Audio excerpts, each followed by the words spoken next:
This is WTF Warhammer 40k full beginner's guide. Look at that. Every major faction. Lieutenant Seal Studios. In the grim darkness of the far future, there's only war. Better of men like Gideon, Lord.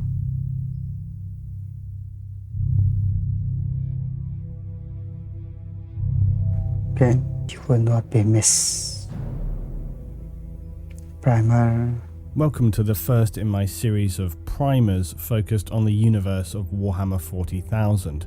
If you're watching this, you may well be brand new to the all-encompassing hobby we call 40k. But what is it? What's it all about, and why should you consider looking into it any further? Well, for one reason, in recent times, people's appetites have been reawakened to highly immersive TV series like Game of Thrones, or movie franchises with a decent backstory. 40k goes considerably far beyond these examples. It is one of the biggest miniature wargames in the world, and features an ever-evolving story that expands in written text, video games, and of course its original and arguably most important feature, the miniatures and its tabletop game. It is created and owned by Games Workshop, a UK-based company producing tabletop games and associated materials. Okay. Now, I will cover elements of 40k as briefly as I can today, but I won't skimp on detail just for the sake of time. It's as to the point as I can make it, but if you want to know more about specifics, here on my channel I've covered in detail some of the core background areas of the game, which is continuing to expand. I'll also be continuing to produce these short primers to the world of 40k, and I'll also be continuing to make the longer form content which is featured regularly here on the channel.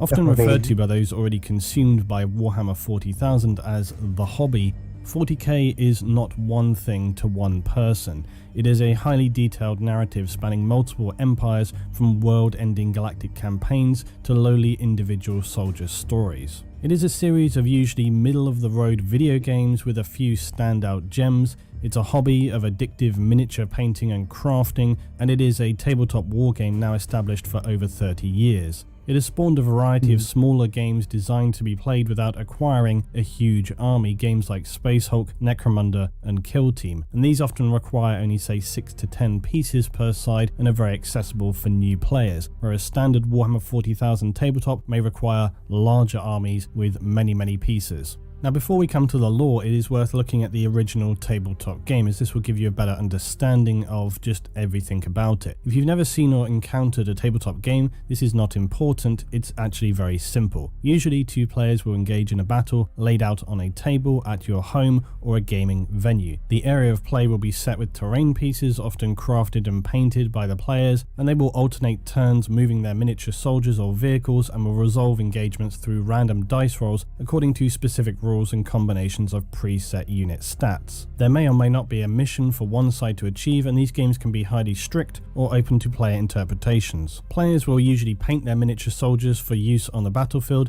and these can be in a variety of factional designs and colours. Some people prefer their involvement in 40k to be focused entirely on this hobby of painting, designing and modifying these miniature units, and this part of 40k can be just as all-consuming as the lore or the tabletop. Some may choose to split their time between each part, or devote all their hobby time to one piece of the whole 40k hobby, be that the lore, tabletop, or the painting designing element. The setting. Now comes the challenge for me, summarizing 40k. So Warhammer 40,000 is set in the distant future, a future beset by galactic war, from a skirmishing city turf war level through to planetary conquest and system-wide campaigns fought through its space and planets. It is far more pessimistic than most other deep lore universes, and also regularly borders on what you would describe as space horror.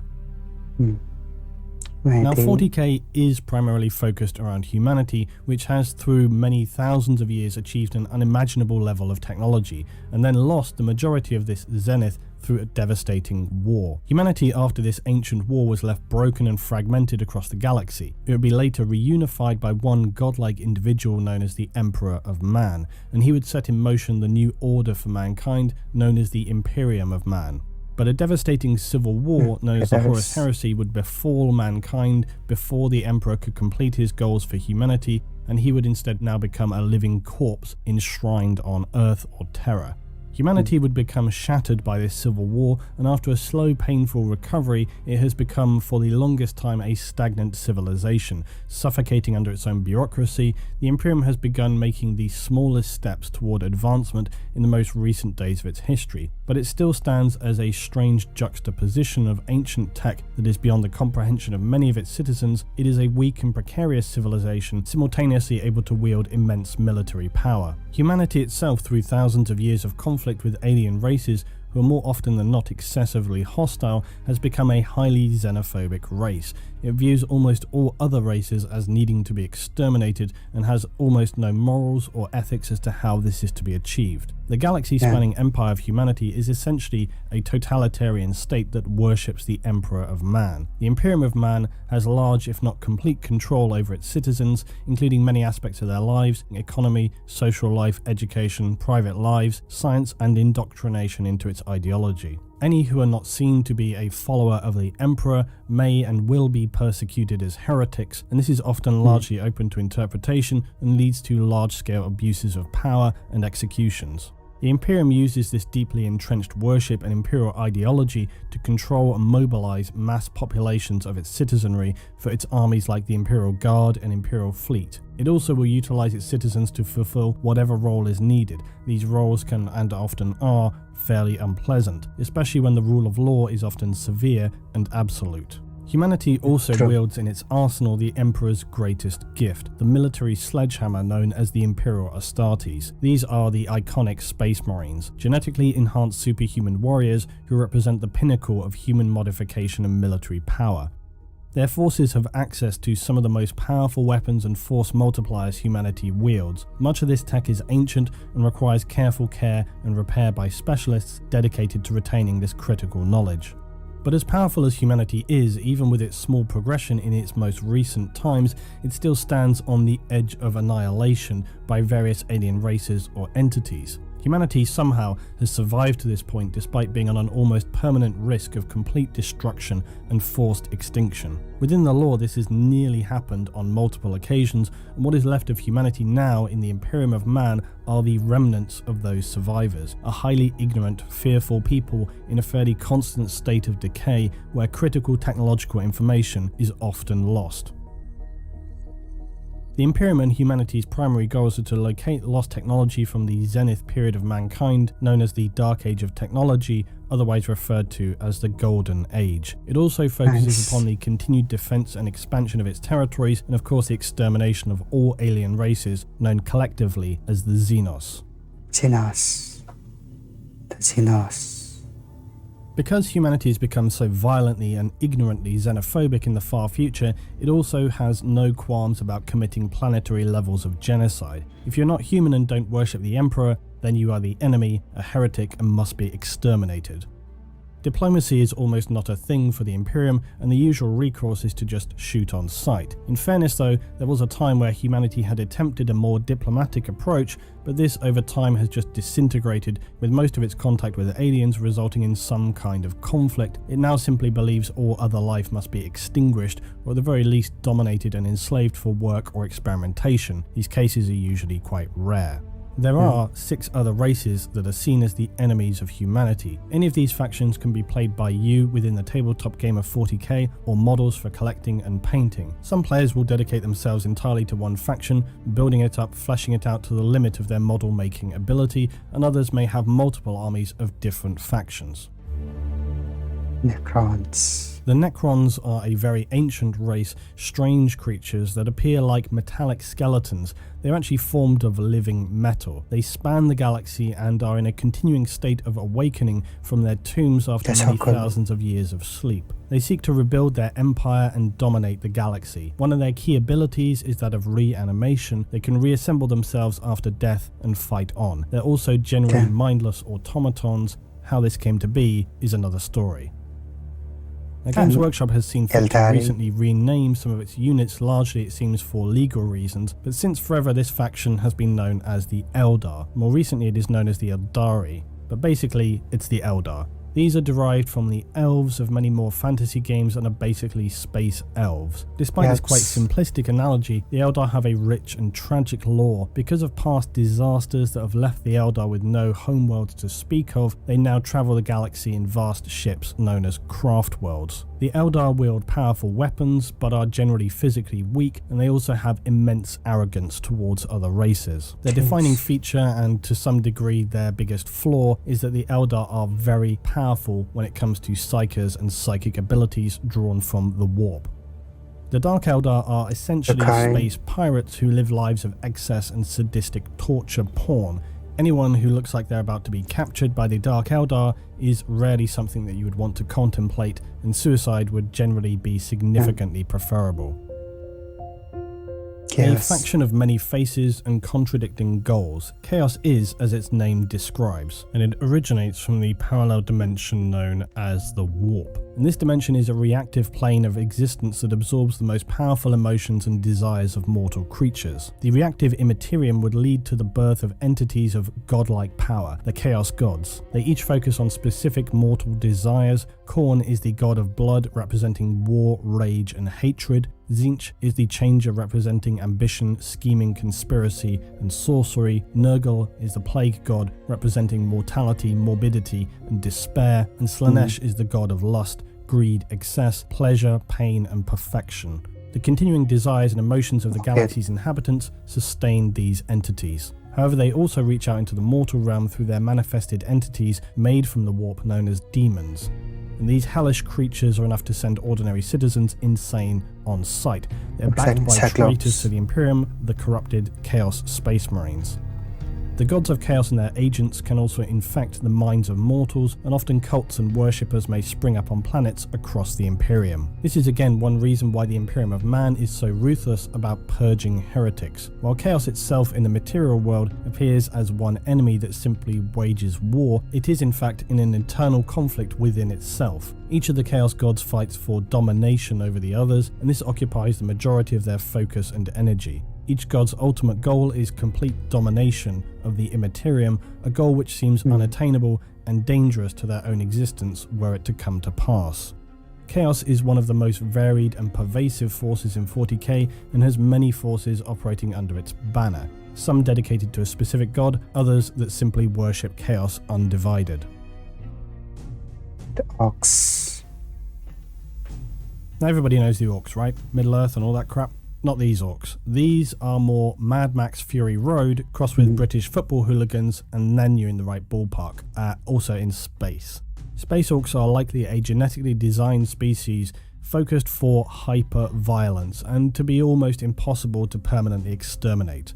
They are as hilarious as they are dangerous, and their entire society focuses around casual violence. The Orcs, though, are also probably the most sunny and optimistic of all races, strangely. Their genetic disposition sets them to see things as generally good and enjoyable, especially when it comes to fighting. And they never really see failure as a negative, because it means you just get to have another go later. They also operate more on instinct by design than learned knowledge, and their willpower becomes more powerful the more Orcs are present, meaning when they are collected en masse, they can literally will things to be true by collective belief. They also have a strange ability to just cobble together vehicles and weapons from scrap. They also have no real governing structure. Leaders are chosen by progressively being better at smashing their rivals' heads in, until an Orc eventually reaches the position of being a war boss. When Orcs collect in huge numbers, they may launch a massive campaign of raiding and attacking anything that's not Orc by launching a warg, essentially a huge, no-holds-barred slaughter fest. Anything in the way, best dig in or get the hell out. The Tau are one of the newer races and are fast learning that the galaxy is not a friendly place. The Tau operate similarly to the Orcs on a more optimistic level, but that's about as far as their common ground with the Orcs goes, because the Tau exist on the fringe of the Imperium and are unusual as they actively encourage other races to join their cause. They collectively follow an ideology known as the greater good. This is their guiding principle that working together is better than working against one another, as this leads to a stronger, more peaceful society. However, anybody who disagrees with this best prepare for war. To be fair though, the Tau do usually attempt significant levels of diplomacy before declaring their target a lost cause. Their military is largely focused around technology and ranged combat, something often mocked and derided by their enemies that tout themselves are comparatively weak and use other races absorbed into their faction to fight in close quarters. Tyranids are an unusual exception to all previous XENOS. They do not operate on an ideology, a political structure, or debatably a single leader. They are the most XENOS of XENOS and have begun a steady invasion of the galaxy. They are presumed to have arrived from beyond the borders of the known galaxy and are hostile in the extreme. They do not wield any technology as we would understand it, or their ships, forces and weapons are biological in origin. Tyranids are one of the most nightmarish factions within 40k. Their singular goal is biomass, that is to strip planets of all biological and mineral materials, leaving them barren, dead husks. They assault planets with extreme prejudice and will not cease their assault unless they are damaged to a point where their acquisition of biomass becomes negative to that being expended. They use all material to birth their forces on their vast bioships and recycle their own units by dissolving them back into the pool of biomass, which then they draw to create anything else they may need. They absorb the genetics of all that they encounter and use this to evolve and create more hostile and efficient creatures and biomachines to achieve their goal. They may also seed and infect planets ahead of time to often use the planet's own inhabitants against themselves when the Tyranids arrive to destroy the world. The Tyranids are controlled en masse by something called the hive mind. This is essentially a broadcasted collective consciousness that enables them the powerful skill of being able to operate as one, but made up of millions of individual entities across a planet. The Tyranids are horrific, seemingly unstoppable, and have already wrought terrible destruction upon many others across the galaxy. Many rumour that their already devastating campaigns are only the initial scouting parties to the Milky Way galaxy, and if this is true, the Tyranids could be the ones to end everything. While not wanting to touch on the subject of psychic power too strongly in this video, many factions in 40k feature what are known as psykers. These are essentially individuals who can wield what you might describe in other universes as magic powers. Some factions have strong psykers and others have none, and these powers are drawn from the parallel dimension known as the warp or the immaterium. Individuals who can use these powers do so at considerable risk, as the warp is an unstable and dangerous realm. The relationship between real space and warp space is a complicated one and can affect many aspects of life in the far future, but this is something best covered in another video. Final thoughts. The takeaway for you today is that Warhammer 40,000 is a world of vast-scale warfare and complex interfactional and internal factional power struggles. 40k is by its very nature often absurd to the extreme. Sometimes this can be somewhat detrimental to its own narrative because when everything is supersized and extreme in the extreme, suddenly everything looks kind of the same and then it becomes arguably less impressive. However, 40k just owns its own absurdity, and it's something that you just have to roll with and suspend your disbelief. For many who are obsessed with 40k, the hyper-violent, xenophobic, genocidal nature of its occupants is largely a source for much dark humour. Most people that are into Warhammer, they don't take it too seriously, but it is also fun to take things in 40k very seriously because it contains so much detail. But simultaneously, there are many memes and pure nonsensical comedy that comes from 40k because of just how extreme it is. The classic It Sounds Like Heresy being one such example, whereby anyone who dissents from the official line of thinking is declared a heretic and executed on the spot. It's one that I enjoy using all the time in the comments. And the key theme of 40k is purely about war. The lore is a vast, all-encompassing backdrop that stands on its own, but 40k for itself is all about the galactic wars that are unending. It's focused this way because it represents the background for a tabletop war game that is surprisingly about factional war. 40k itself operates on a fairly healthy dose of irony. Much of the events and organizations, forces and individuals often are the result of half-truths or pure indoctrination, and some of those that are held up as heroes are not what they appear to be, and as usual the context of events are very important, but many things can end up being actually quite subjective. The fact that the Imperium itself has, through its devout worship of the Emperor, now has its state religion embedded in almost everything it does, which is hilarious when you consider the Emperor of Man set out to eradicate religion from humanity entirely. Warhammer 40k draws from a lot of historical events and ideologies. It also borrows heavily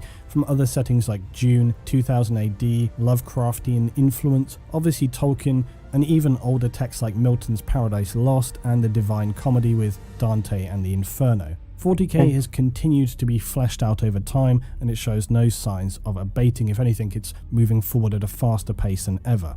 It is a universe that has consumed me for some 30 years, and I highly recommend that you allow the darkness of the far future to enter your life. You may live to regret it, but you will undoubtedly enjoy it. Thanks for watching, guys. As always, if you have a suggestion for what my next 40k primer should be, tell me in the comments. Was actually a entertaining video. Challenge watching the video of this one. It's very excited to share this. That was all. And the video time is really like and see you next video. Bye.